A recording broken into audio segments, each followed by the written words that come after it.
എല്ലാവർക്കും നമസ്കാരം. ഇപ്പം കടച്ചക്കയുടെ സീസണല്ലേ, നമുക്ക് കടച്ചക്ക പുഴുങ്ങി കഴിക്കാം. ഷുഗറുകാർക്ക് കഴിക്കാൻ പറ്റിയ ഉത്തമമായ ഒരു ഭക്ഷണമാണ് കടച്ചക്ക. പുഴുങ്ങിയതോ കറി വെച്ചോ എങ്ങനെ കഴിച്ചാലും നല്ലതാണ്.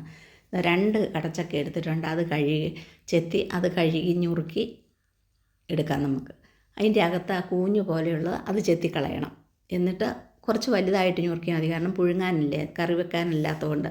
കറി വെക്കാനാകുമ്പോഴാണ് നമ്മൾ ചെറുതായിട്ട്, ഇതിപ്പം കുറച്ച് വലുതായിട്ട് എടുത്ത് കഴുകി ഞാനൊരു കുക്കറിൽ ഇട്ടിട്ടുണ്ട്. ഇനി അതിന് അകത്ത് ചേർക്കാൻ വേണ്ടി ഒരു മുറി തേങ്ങ ചിരകി അതിൻ്റെ പാലെടുത്ത് ആ പാലിനകത്താണ് ഞാനിത് പുഴുങ്ങിയെടുക്കുന്നത്.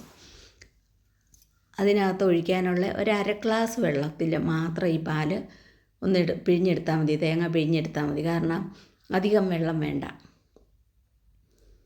കുക്കറിനകത്തല്ലേ, ഒറ്റ വിസിൽ അത്ര മതി. ആ തേങ്ങാപ്പാൽ ഇതിലേക്ക് ഒഴിച്ചു കൊടുക്കുന്നു. ഇനി ഇതിനാവശ്യത്തിനുള്ള ഉപ്പ്, 1 സ്പൂണ് ഉപ്പിട്ട് കൊടുക്കുന്നു. കുറച്ച് കറിവേപ്പിലയും കൂടെ ഇട്ടിട്ട് അടുപ്പത്ത് വയ്ക്കാം. ഇനിയിപ്പം കുക്കറിലല്ലാതെ അടുപ്പത്ത് വെച്ചാൽ ഇത് നന്നായിട്ടും പെട്ടെന്ന് തന്നെ വെന്ത് കിട്ടും. തേങ്ങാപ്പാലിൽ ഇങ്ങനെ പുഴുങ്ങിയാൽ നല്ല ടേസ്റ്റാണ്. ഇനി എല്ലാം കൂടെ ഒന്ന് ഇളക്കിയതിന് ശേഷം അടുപ്പത്ത് വയ്ക്കുന്നു.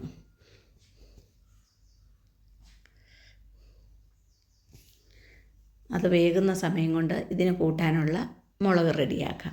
കുറച്ച് കാന്താരി മുളകും ഉപ്പും ചെറിയ ഉള്ളിയും കൂടെ തരിയായിട്ട് അരച്ചെടുക്കാം. ഇതിലേക്ക് കുറച്ച് എണ്ണ ഒഴിക്കുന്നു.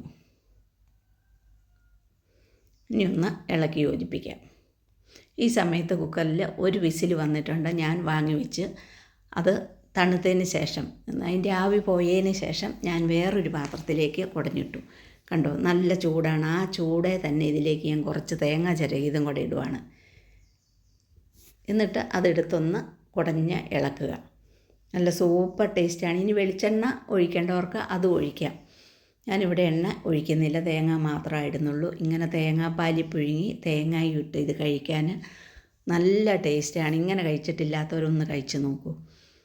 ഈ കാന്താരി മുളക് അരച്ചതും ഇതും കൂടെ കഴിക്കാൻ സൂപ്പർ ടേസ്റ്റാണ്. അപ്പം നമ്മുടെ കടച്ചക്ക പുഴുങ്ങിയത് ഇവിടെ റെഡി ആയിട്ടുണ്ട്. നിങ്ങൾ എൻ്റെ വീഡിയോ കണ്ടിട്ട് ലൈക്ക് ചെയ്യാനും ഷെയർ ചെയ്യാനും സബ്സ്ക്രൈബ് ചെയ്യാനും മടിക്കരുത്. വീണ്ടും പുതിയ വീഡിയോ ആയിട്ട് കാണാം. താങ്ക്